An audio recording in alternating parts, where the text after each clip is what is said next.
This news update. Good afternoon. Thanks for tuning in to NBC News Daily. I'm Maya Holloway with your Midday Ark-La-Miss update.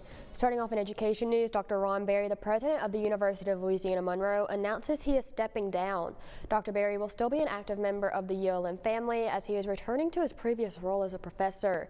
In a press release, Berry says, quote, "This last semester I had the opportunity to teach a class of first-time freshmen and was reminded of why I entered the higher education over 30 years ago."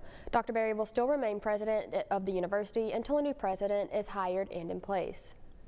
And caught on camera, a van takes the phrase drive-through literally at a popular coffee shop chain in Monroe.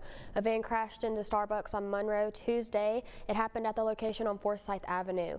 I was there live on the scene, but I wasn't given many details by authorities as of now, but no injuries or fatalities have been reported. Details are limited as the investigation continues. We'll provide updates as they become available. And moving into news out of Arkansas, a Hot Springs man is telling his story after he was pardoned by President Trump for his actions at the nation's capital on January 6th, 4 years ago. Neil Zering sat down with him and shares what he claims really happened that day. They were trying to get me to sign this. On Thursday, James Porter of Hot Springs turned himself in. On Monday, President Donald Trump pardoned him and all the, quote, individuals for their conduct related to the events at or near the United States Capitol on January 6, 2021. I give the media credit one thing. There might have been 100 to 200 people that were operating not right, meaning trying to intentionally cause harm, but the majority of the people were peaceful. An FBI investigation alleged Porter assaulted an officer by grabbing a police baton at the front of a large crowd. He claims he was de-escalating a situation, not escalating it, by protecting an older man who fell beside him. The guy winds up like he's going to hit him. I reach out and grab the baton. I pull the baton down. I shake my head like this, no. He said after the man got up, he let go, was pepper sprayed, and left for treatment.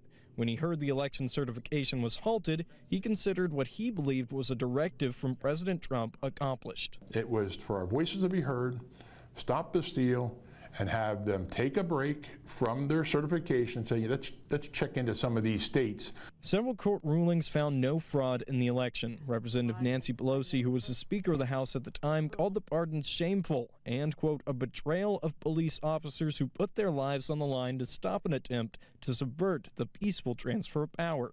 Porter will argue the history books should talk of the day a different way. I think for J6ers, it was people that are speaking up who want free and fair elections. I think that's the biggest thing that America could go to. And now, exclusive Storm Tracker Doppler weather with meteorologist Chase Ward.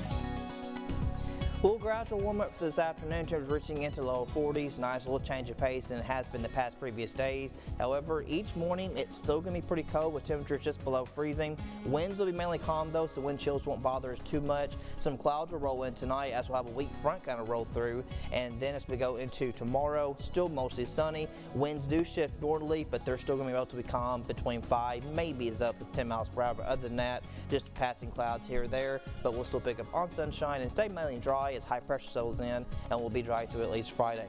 So tonight we're back below freezing again to lower 20s with partly cloudy skies, and for tomorrow we'll pick up more sunshine, and these temperatures gradually keep warming up though as we close out the week and head in start of the weekend. By Saturday, clouds begin to increase, and from Saturday night onward through next week on Sunday and Monday, that's when we'll see an unsettled pattern begin to develop with chance of rain and thunderstorms. Showers will still be lingering through at least Monday, and still can't rule out rain chances through next week on Tuesday and Wednesday, as cloud cover will also linger and continue. At least temperatures will be well above freezing, and we can definitely eliminate any type of winter weather threat for next week, as we'll be well above freezing. Daytime highs continue mid-50s, and lows will continue mainly lower 40s and upper 30s.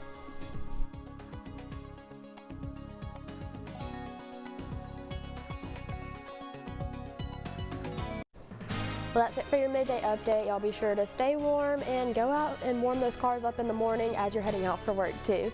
NBC News Daily continues. Have a great day. When you see news happening, call the NBC 10 Fox 14 News Hotline, 812-1410, sponsored by RoofMax. Get a free estimate today.